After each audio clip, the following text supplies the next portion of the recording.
By saying aye. Those opposed will say no.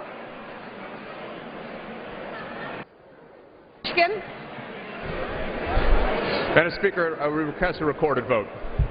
Yeas and nays are requested. A recorded vote is requested. Those favoring a recorded vote will rise. A sufficient number having arisen, a recorded vote is ordered. Members will record their votes by electronic device, and this will be a 5-minute vote.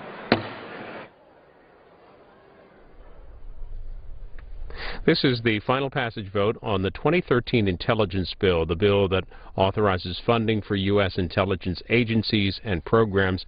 It's a 5-minute vote. We expect the House to move on next to general debate on the 2013 Military Construction Veterans Affairs Bill, including amendment debate as well following that. From Greensboro, North Carolina, reports on the John Edwards trial. News reports just out from ABC, also HuffPost Politics reporting that John Edwards has been found not guilty on count 3, that the jury is hung on all other counts. We'll try to keep you posted on that story.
On this vote, the yeas are 386, the nays are 28.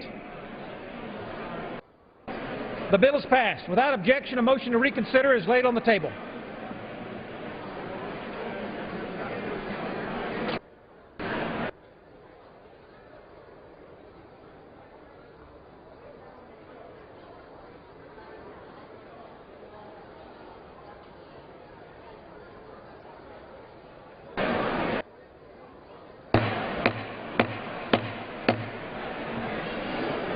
The House will be in order.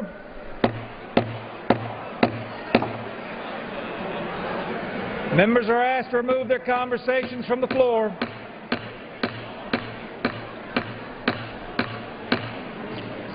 For what purpose does the gentleman from Michigan seek recognition? Mr. Speaker, I ask unanimous consent that in the engrossment of the bill H.R. 5743, the clerk be authorized to make such technical and conforming changes as necessary to reflect the actions of the House. Without objection, so ordered. One more. Gentleman from Michigan. Mr. Speaker, I ask unanimous consent to include an exchange of letters with the Chairman of the Committee on Homeland Security with respect to the bill at this point in the record. Without objection, so ordered. Thank you.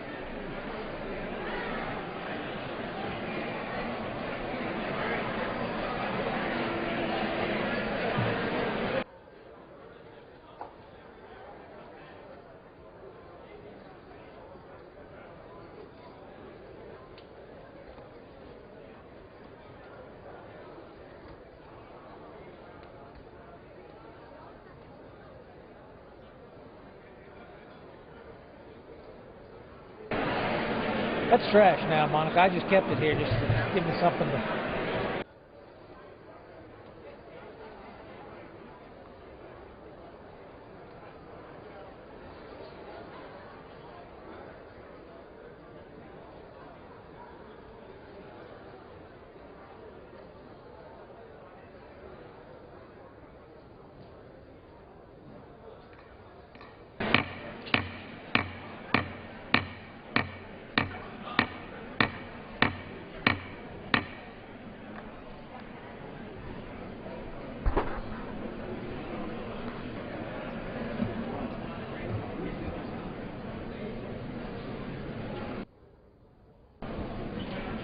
For what purpose does the gentleman from Texas seek recognition? Mr. Speaker, I ask unanimous consent that all members may have 5 legislative days in which to revise and extend their remarks and to include extraneous material on H.R. 5854 and that I may include tabular material on the same. Without objection, so ordered. Pursuant to House Resolution 667 and Rule 18, the Chair declares the House and the Committee of the whole House in the State of the Union for consideration of H.R. 5854. The Chair appoints the gentlewoman from Michigan, Mrs. Miller, to preside over the Committee of the whole.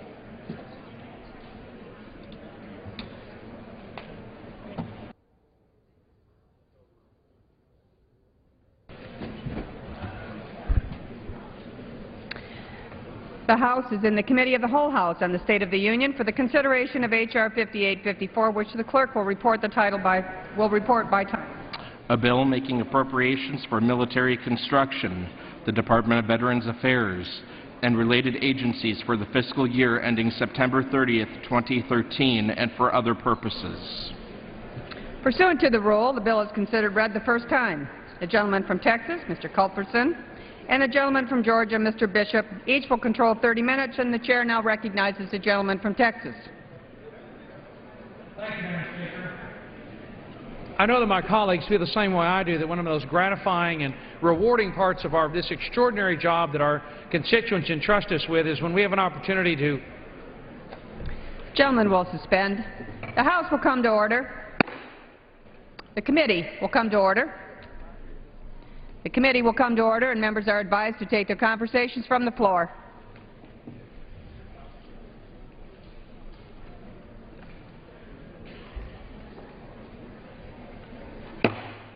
The committee will come to order. The committee will be in order. Members are advised to take their conversations from the floor.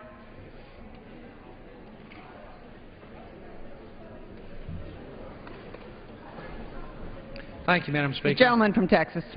I know that my colleagues feel as I do that one of the most gratifying, most rewarding parts of this extraordinary job that we're entrusted with, in addition to being guardians of the Treasury, to being good stewards of the public's business, is to do everything in our power to help ensure that our men and women in uniform have all that they need to do their job as they stand guard over this nation 24 hours a day, 7 days a week, in every scary, dark corner of the world.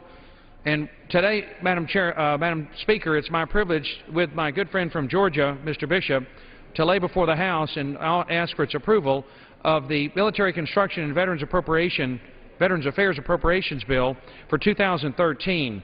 We have on our committee, we feel as though we are the Peace of Mind Committee for the United States military. We want to ensure in the work that we do in military construction and in Veterans Affairs that we've done everything we can to ensure that our men and women in uniform don't have any worries, that they don't have to worry about when they're in uniform, they don't have to worry about the quality of their barracks, their living conditions, they don't have to worry about the condition of the military facilities that they're living and working in. We want to make sure that they've got everything they need, the United States Navy, when it comes to piers or sub-pens, or the Air Force for runways, for the Marine Corps, for the Army. We've done in this bill everything that the Pentagon has asked us to do and fully funded it in a way that's fiscally responsible, Madam Speaker. And we've also taken care of our veterans, of our men and women in uniform, when they leave the armed forces and become veterans, because they will spend most of their time out of the military, and we wanted to be sure that our Veterans Affairs Administration was fully funded, that they've got all the resources that they need in order to take care of our men and women's health care needs, psychological and physical, and in a way that's fiscally responsible. In this environment, Madam Speaker, in this era of record debt and deficit, our subcommittee, along with the full Appropriations Committee, has done everything in our power to find ways to save money, to be good stewards of the public's precious, hard-earned tax dollars. And in our subcommittee, something we've done together in a bipartisan way, arm in arm, we've made sure to ferret out every unspent dollar from previous years that could be returned to taxpayers, to avoid spending increases, while making sure that our men and women in uniform are taken care of while they are in uniform, and also, as I say, when they leave active duty and become veterans under the care of the Departments of Veterans Affairs. We have, because of decreases, Madam Speaker, in the requests of the Air Force, of the Army, the Pentagon, our armed forces are reassessing their deployment needs around the world. We've seen a reduction this year in the level of spending requests for military construction around the world that enabled us to increase spending for the Department of Veterans Affairs while holding overall spending for this bill flat. And that it reflects not only our finding cost savings in various parts of the bill, but in particular the Air Force, among the branches of the service, asked for significantly less money this year. But we've also taken into account in our legislation the pay freeze that is in place for the entire federal government. We've applied that to federal civilian contractors working in the military construction field or for the VA. We have also, Madam Speaker, in our legislation made sure that the VA uses their construction funds within 5 years. In the past, they simply could hold that money year after year after year, and we want to make sure that that money is used for the purpose that Congress intended it, and that is to build VA facilities.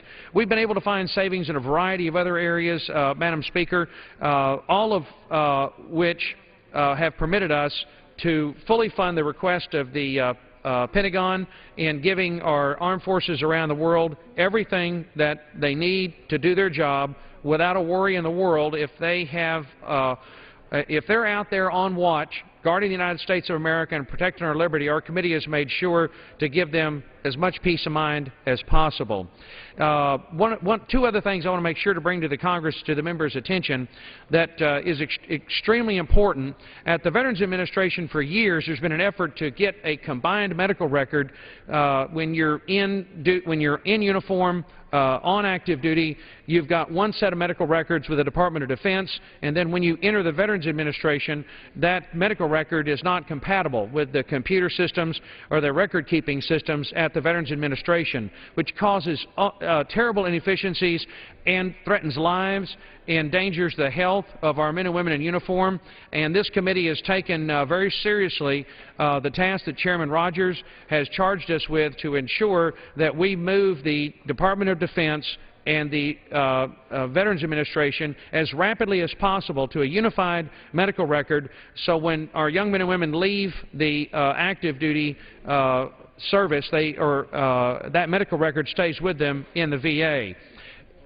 Finally, I want to also make sure to thank my good friend Sanford Bishop from Georgia. It's been a privilege to work with Mr. Bishop and his staff. We are blessed with an extraordinarily capable staff on this committee. This bill, more than I think perhaps any other, Madam Speaker, illustrates how unified the Congress is in support of our men and women in uniform.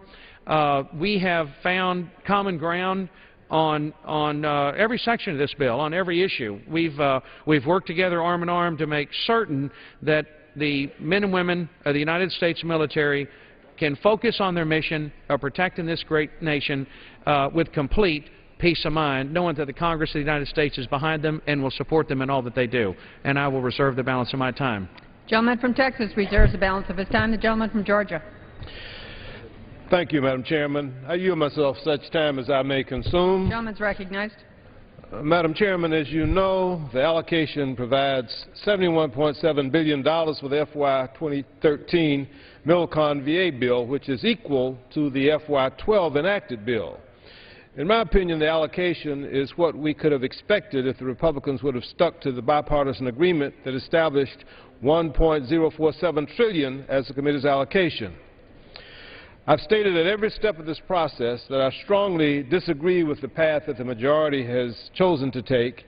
I just want to point out that the $1.028 trillion allocation puts House Republicans at odds with House Democrats, with Senate Democrats, with Senate Republicans, and the White House. In fact, the statement of administration policy recommends a veto of this bill because the overall 302A allocation fails to stick to the framework established by the Budget Control Act. I believe the lower allocation does nothing but slow down the appropriations process, and if it stands, will stall economic growth and impede job creation. With that being said, I'm pleased to join Chairman Culberson as the House takes up the fiscal year 13 appropriations bill for military construction, Veterans Affairs, and related agencies. The Milcon VA bill is critically important to the strength and the well-being of our military, of our veterans, and the families who sacrifice so much to defend our country. In fact, Madam Chairman, I find it quite fitting that we are debating this bill after observing Memorial Day earlier in the week. Working with Chairman Culberson and the members of the subcommittee, we've crafted a bill that will address the funding needs of military construction and family housing for our troops and their families, as well as other quality-of-life construction projects. In addition, it will provide funding for many important VA programs, as well as agencies like the Veterans Court of Appeals and the American Battle Monuments Commission. The bill before us today touches every soldier, sailor, Marine, and airman. In addition, the bill will also impact military spouses, their children, and every veteran that participates in our VA programs. I want to commend the chairman for his work. Together we sat through numerous hearings, gaining valuable insight into the working of all of the agencies under our subcommittee's jurisdiction. I'd also like to thank all of our subcommittee members and recognize them for their hard work on the bill. We had a lot of contributions and a lot of input. I believe that the minority was treated fairly during this process, And I want to thank the chairman for ensuring this bipartisan result. Chairman Culberson has already provided the funding highlights in the bill, and I won't repeat them all, but I would like to point out a few items that I believe are very important. DOD schools. The bill before us today includes $546 million for the renovation and replacement of 10 Department of Defense schools. Madam Chairman, I believe that providing the funds for DOD schools will help our service members' children get a quality education in a safe facility, and it will give our service members and their families peace of mind. Medical center replacement. I was pleased that in the bill we were able to include $127 million for the second increment for the medical center replacement in Germany. As you know, a large proportion of serious casualties from the Iraq and Afghanistan theaters are treated there. And I'm pleased to see that we're making this important investment in Landstuhl. Veterans Affairs. For Veterans Affairs, I'm very pleased that the bill meets the discretionary budget request in all areas of administrative expenses, research, medical care, information, technology, and facilities.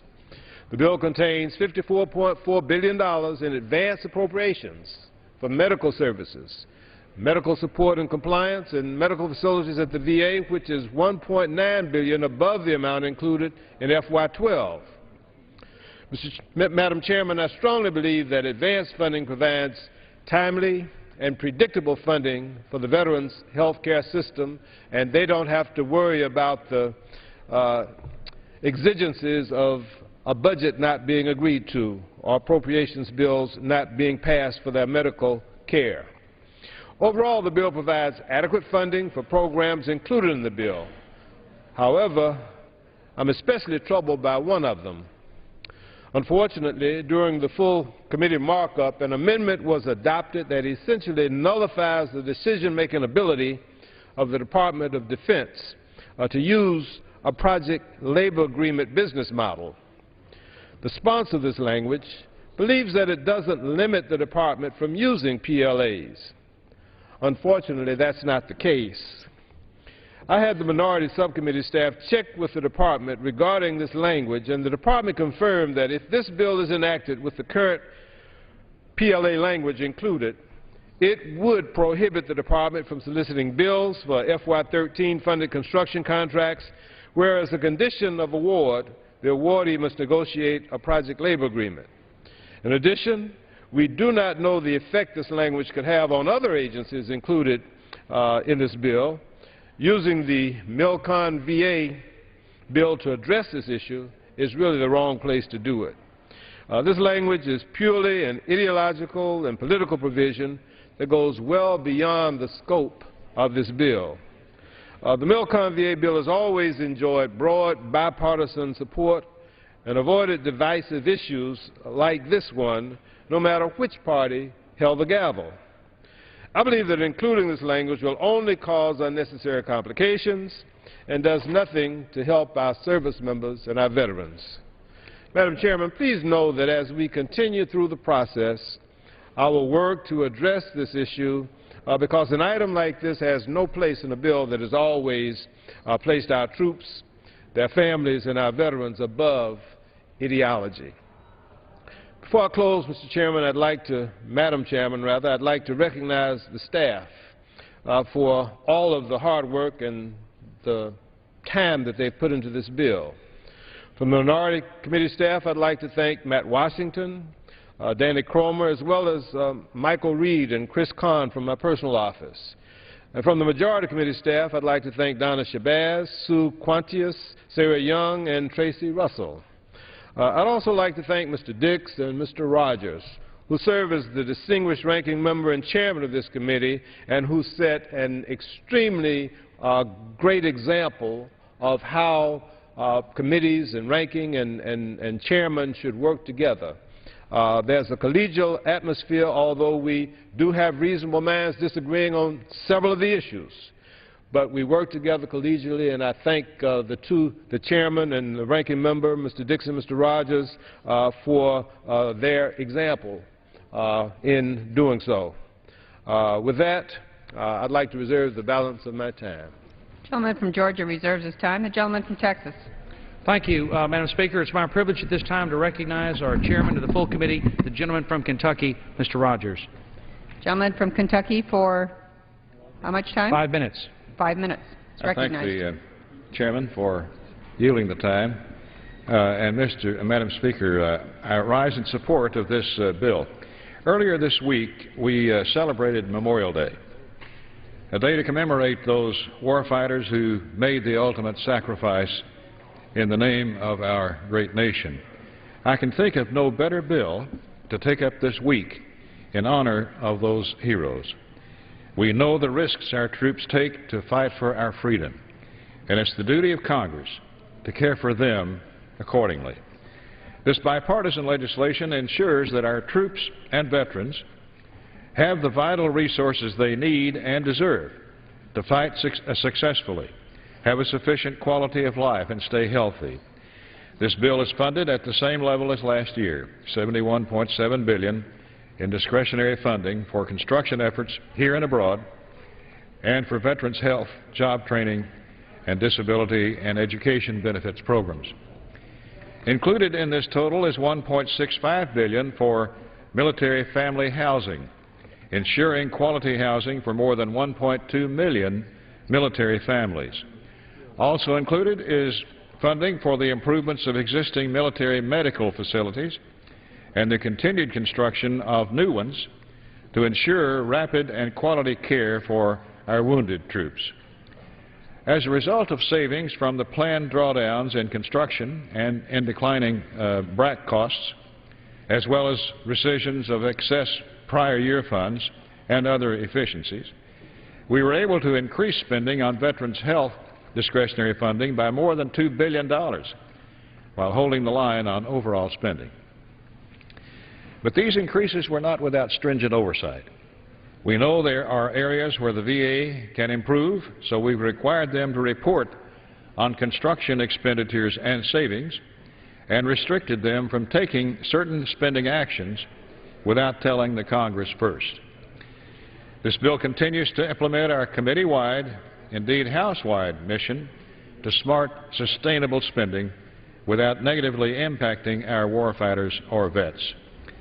You'll see that this bill was written very deliberately to most effectively provide for our troops and our veterans with the most careful and streamlined use of taxpayer dollars. I want to commend Chairman Culberson and Ranking Member Mr. Bishop for their dedication and mutual respect as they crafted this legislation. There's not a subcommittee in our full committee that has the kind of cooperative spirit that this subcommittee has. Their staff and the members have worked hard and well to ensure that we bring a great piece of bipartisan legislation before the body today.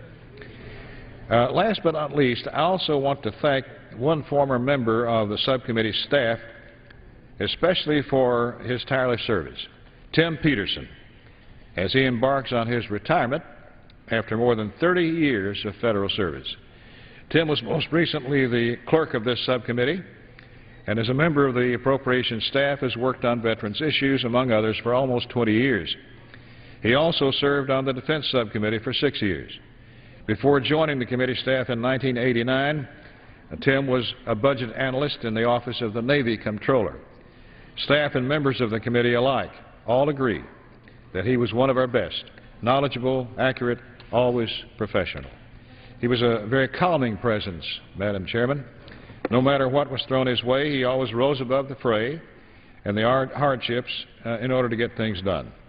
His expertise and dedication will be greatly missed, and I thank him for his years of service. One thing I want to mention in closing. The chairman mentioned language in the bill, which I'm very grateful for, dealing with the sharing of medical records between the DOD and the Department of Veterans.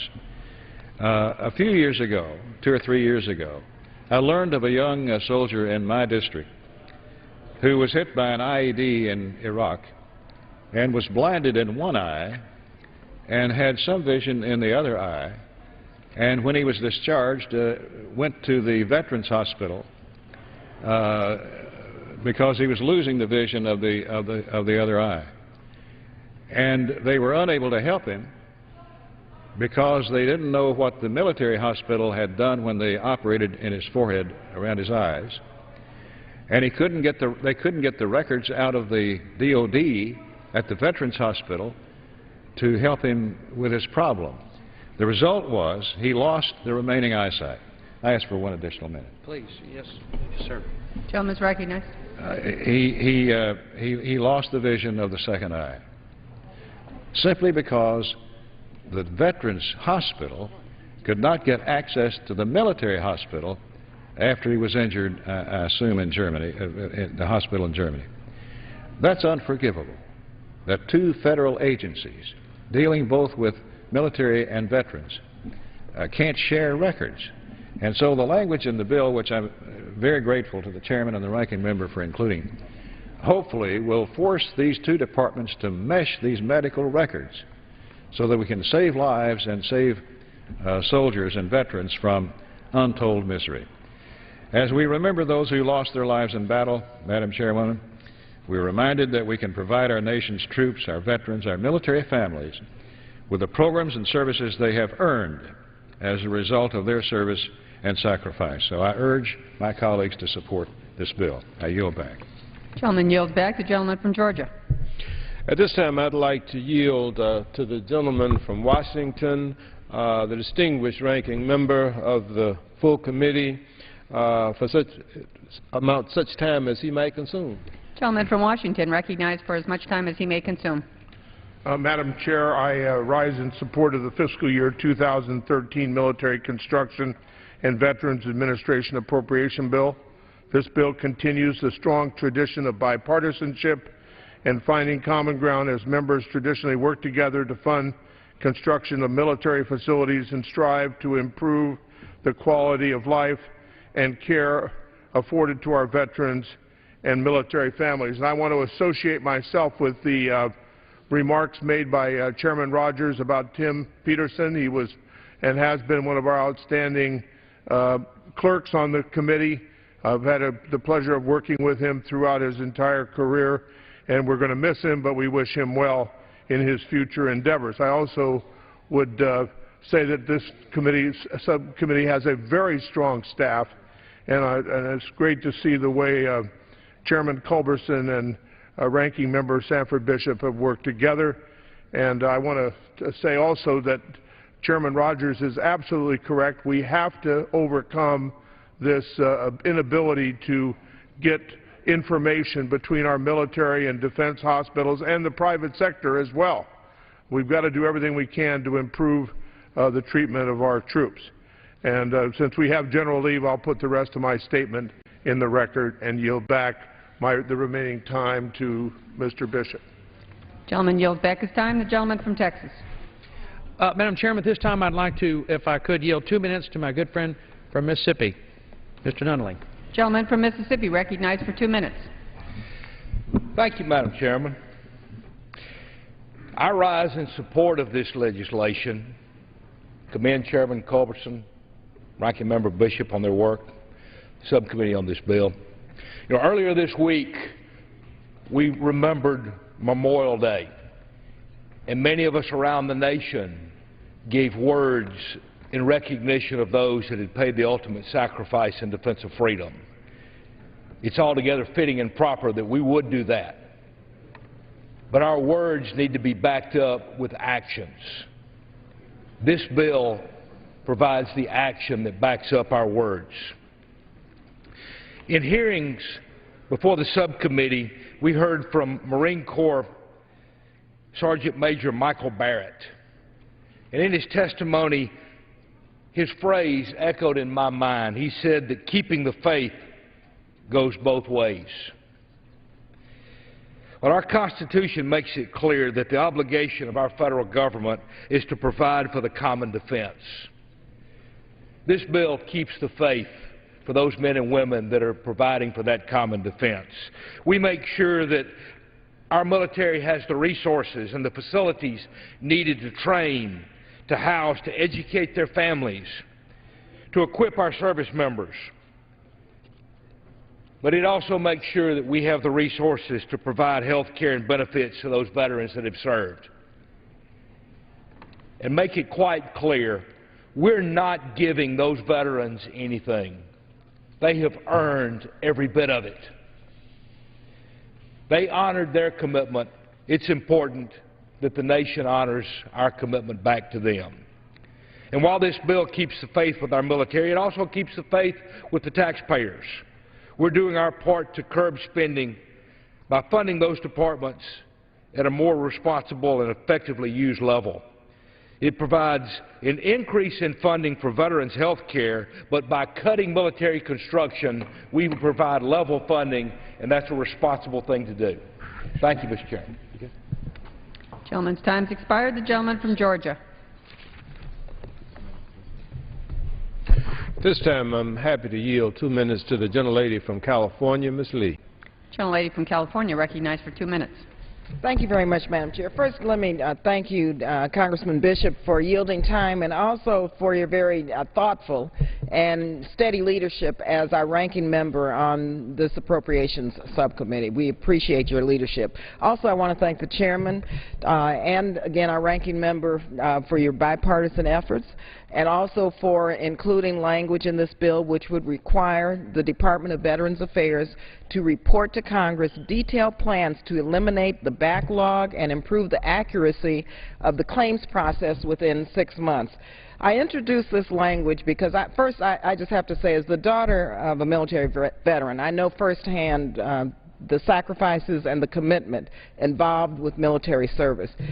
But let me say this, it is just totally unacceptable and shameful to force the very people who put their lives on the line to wait months and in some cases years to receive the benefits that they earned. Last week I joined with my colleague Congresswoman Jackie Speer and over 200 veterans at an event to address the backlog at the Oakland Veterans Affairs Regional Office. We listened to the veterans as they came up to speak one by one with a story and a struggle. The pain and suffering of these veterans, it was overwhelming. I wish, Mr. Chairman and Mr. Ranking Member, you could have been there to listen to this testimony, and hopefully we'll be able to share some of that with you and with the subcommittee, because this language that we put in really will address many of the issues that were raised. For example, I heard one of my constituents say that he waited 6 months just for the paperwork and spent another 2 years waiting for the Oakland Veterans Affairs Office to consider his request to upgrade his disability rating for post-traumatic stress. This young man sacrificed a great deal going overseas to fight for our country, and yet now he has been asked to put his life on hold, really, just on hold, until his claim is processed. There are thousands of other stories just like his where veterans are waiting an average of 320 days to see some relief. May I have 30 seconds more? Thank you very much. I just want to conclude by saying now the VA is saying that they will reduce this backlog and improve accuracy by 2015, but waiting 3 more years is really quite unacceptable. Veterans in my district and throughout the country cannot wait any longer, Madam Chair. These veterans served our country when we needed them, and it's our responsibility as a nation to be there when they need us. So I want to thank you again for inserting this language into the bill, and hopefully this will be the beginning of some justice for these veterans who deserve it. Thank you. Gentleman from Texas. Thank you, Madam Chairman. I want to assure my colleague from California and all the members of the military tonight listening, if you have retired recently, our subcommittee is going to really bore in on this and make sure that the claims backlog is dealt with, that it's done expeditiously. Obviously, we want to make sure that these men and women who, again, have earned everything that this country can possibly give them to make their life comfortable and secure, to make sure that their health is taken care of, that claims backlog is dealt with. And I also want to reassure my colleagues, and I know that we've got a rapt audience at the Veterans Administration here tonight as well, that we are going to really bore in on this medical records problem. It's utterly unacceptable for federal bureaucracies to to not work together on something as vitally important as medical records. The example that Chairman Rogers gave us of a young man who lost his eyesight because of a bureaucratic inadequacy and just foolishness is just not acceptable. We had another story of a young man who actually lost his life in Bill Young's district, Chairman Young of Florida. So we're going to make sure that those issues are dealt with, and again, to make sure that our men and women in uniform don't ever have to look over their shoulder to worry about what the United States Congress has done to support them. And I reserve the balance of my time. Gentleman reserves. Gentleman from Georgia. At this time, I'd like to yield 2 minutes to the gentleman, Mr. Cuellar. Gentleman from Texas, recognized for 2 minutes. Thank you very much. I sure want to thank the ranking member for yielding. I want to thank my good friend from Texas, Chairman Culberson. Thank both of them for this bipartisan approach. Mr. Chairman, contract and other non-VA medical providers play a vital part in the VA medical system, providing veterans medical services throughout the state of Texas, the United States, where the VA doesn't currently operate a VA-run staff facilities. Despite the critical role that they play out through Texas and many of those providers in my South Texas districts, they're experiencing a continuing issue with receiving timely compensation for services rendered.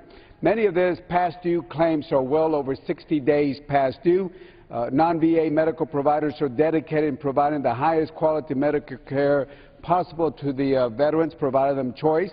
However, they operate on a fee basis and rely on timely compensation for services rendered to continue to operate.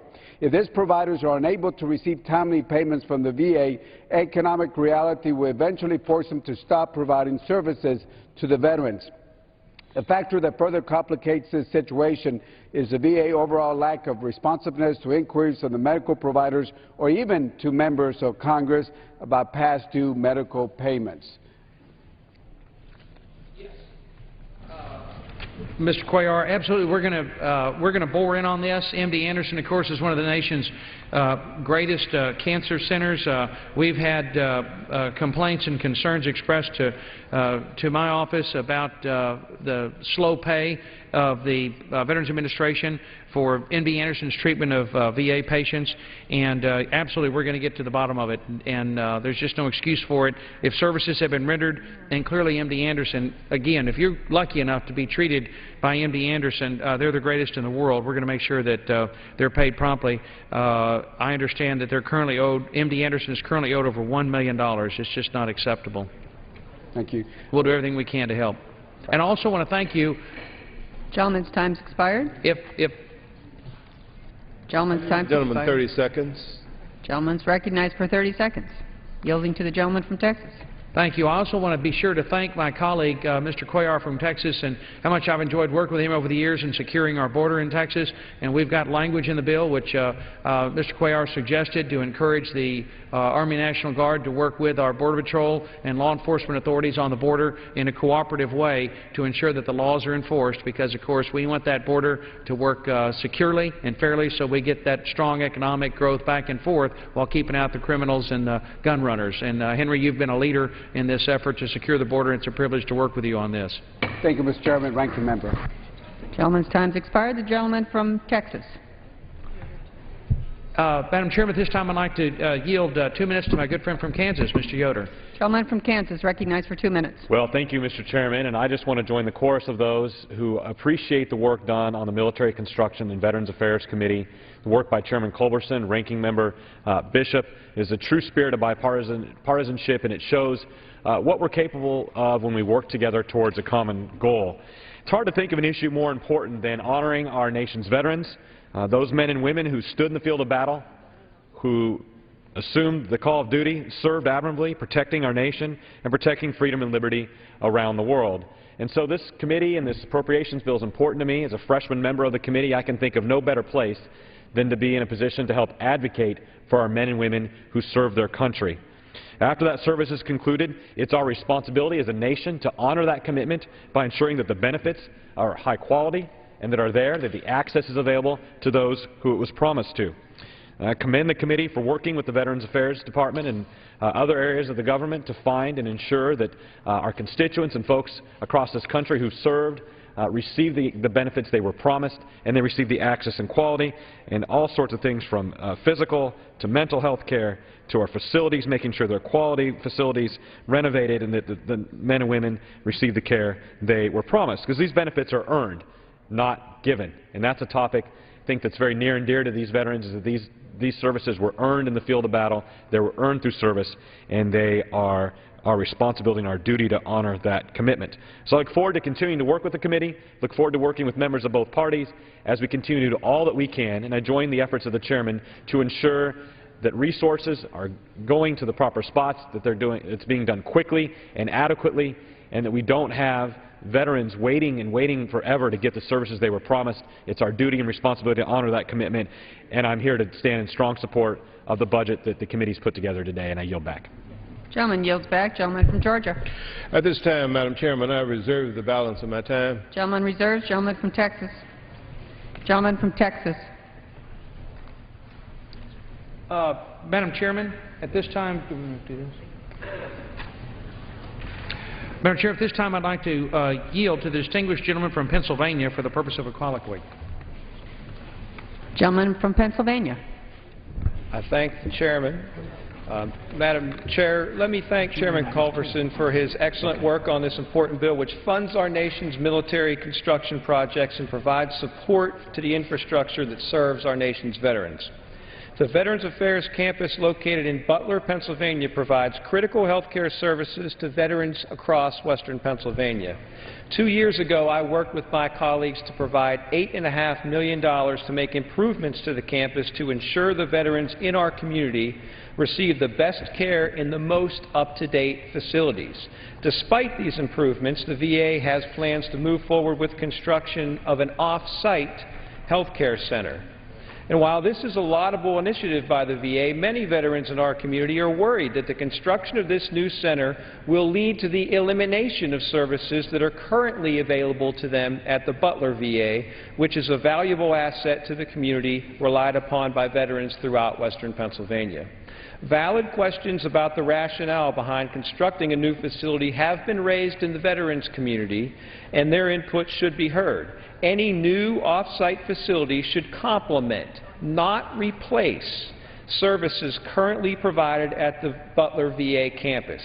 My colleagues and I will continue to monitor this issue to ensure the highest quality services to veterans will continue to be provided at that facility now and in the future, and I would yield time to the representative of the Butler VA facility, my friend Congressman Mike Kelly. Madam Speaker. Gentleman from Pennsylvania recognized. And I thank the chairman for the hard work on this vital appropriations bill. You know, I met with some veterans back in Butler on Tuesday morning, and their concern is with the Butler campus and the building of a new health care center. Now, here's where the questions come. Specifically, they want to know why the VA would build a brand new $16 million health care center while the existing facility, building number 1, was recently renovated, upgraded, and provides roughly 70,000 more square feet than the new health care center. The decision to build a new health care center was done with no public hearings, which the VA readily admits, and according to local veterans, the VA failed to provide a forum for their input. Now, veterans in my district would like to be reassured that the services they currently receive will be met and exceeded without any disruption in continuity. Many would like to know why a new facility is being built when the current facilities could have been further upgraded and the potential savings could have been used to improve the quality of the service provided. The VA should respond to the veteran community with reassurances that the care and service at the Butler VA is being enhanced, not diminished by the construction of a new health care center. And I yield back my time. Gentleman from Texas. Thank you, Madam Chairman. My colleagues from Pennsylvania raise a really important issue that absolutely the subcommittee will look into. It's a constant source of concern for us to see federal agencies waste our constituents' precious tax dollars, and it appears to me, from the way you've described it, a possible elimination of existing good service, duplication of existing service, unnecessary expenditure of tax dollars. We will work very closely with you and do all that we can to help make sure the veterans that you represent are being given the very best possible health care at the best value for taxpayers. Thank you, Chairman. Thank you very much. Thank you, Jason. Thank you. And I reserve my time. Gentleman reserves his time. The gentleman from Georgia. I reserve my time. Gentleman reserves. Gentleman from Texas. Madam Chairman, at this time, I'd please recognize my friend and colleague from Texas, Judge John Carter. For how much time? 2 minutes. 2 minutes. The gentleman from Texas is recognized. Thank you, Madam Chairman. I thank the distinguished chairman of the Military Construction and Veteran Affairs Appropriations Committee, of which I have the joy to serve, and I commend him on a great product, and I commend Mr. Bishop on a great product. Madam Speaker, I rise today in support of H.R. 5854, the Military Construction and Veterans Affairs Appropriations Bill. This bill is very important because it takes care of our soldiers and our warriors wherever they may be, their families, and the nation's veterans. This bill ensures our warriors and their families will have quality housing, schools, medical and dental facilities, training facilities, and much, much more. In fact, this bill provides a recommendation of over $546 million for the construction or replacement of DoD education activities schools. As a consequence, what we appropriate with this bill is a peace of mind dividend to our warriors, because they're like parents everywhere. You got to worry about your kids and their schools when you're away doing your job. So this is an indication by us that our nation cares for our soldiers and our warriors wherever they may be, and want to provide the best. Madam Speaker, this bill is a good bill, and yet it meets the obligations we have to these warriors, and we stay within our projected view that it's time for us to keep a close eye on and squeeze every budget to make sure that we're saving the taxpayers' dollars. Chairman Culberson has been a warrior on behalf of those savings, and joined by Mr. Bishop, they have produced a good product, one that is worthy of this Congress and worthy of this country. And I'm glad to have had a small part in that, and I yield back the balance of my time. Gentleman from Georgia.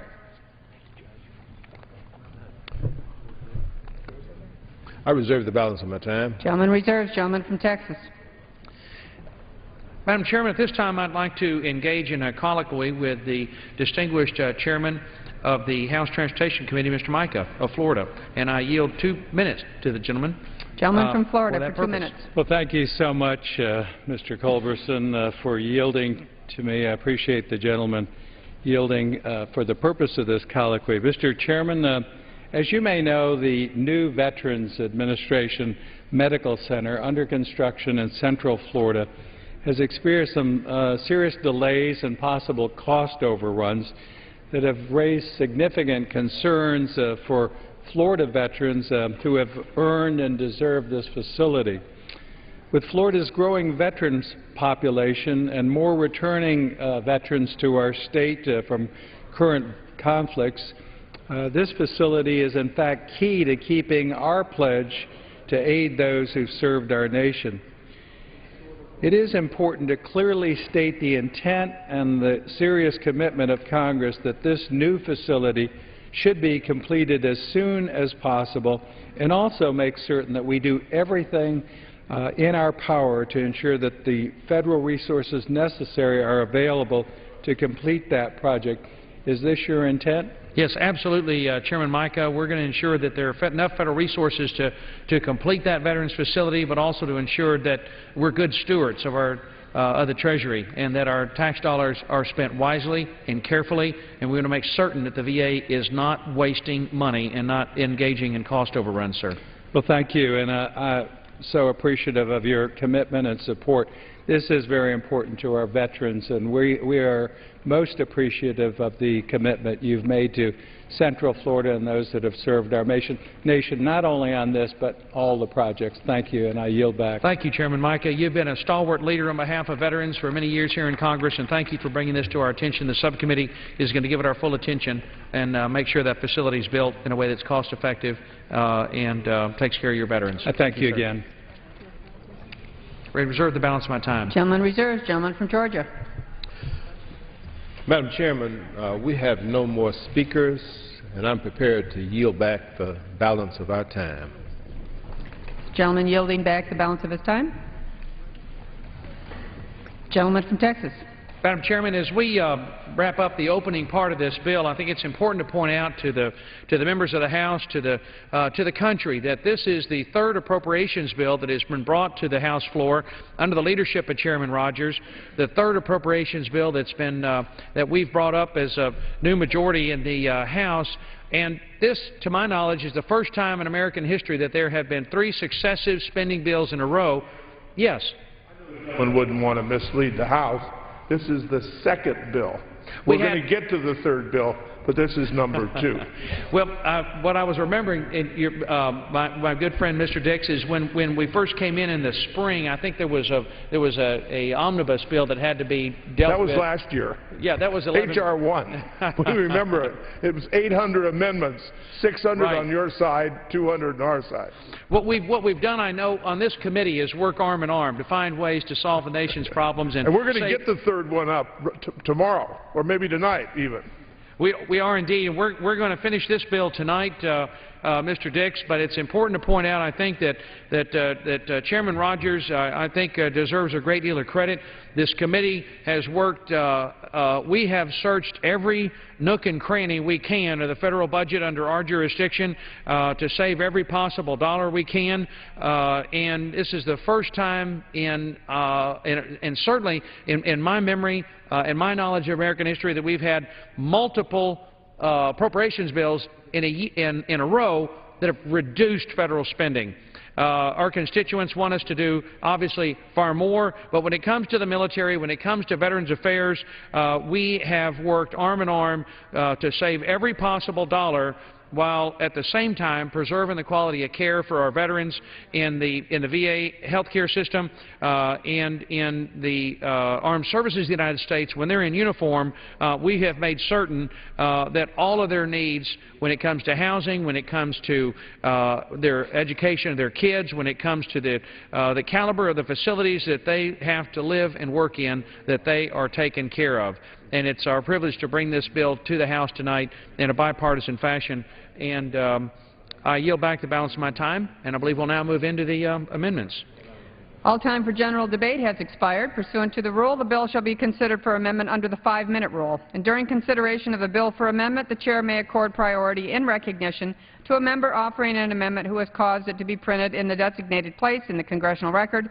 Those amendments will be considered read, and the clerk will read. Be it enacted that the following sums are appropriated for military construction, the Department of Veterans Affairs and related agencies for 2013, namely Title I, Department of Defense, Military Construction Army, $1,820,323,000 to remain available until September 30th, 2017. Military Construction, Navy and Marine Corps, $1,551,217,000 to remain available until September 30th, 2017.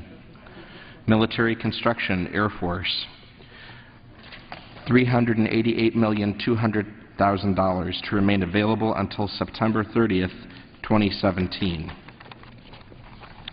Military Construction Defense-wide, $3,569,623,000 to remain available until September 30th, 2017.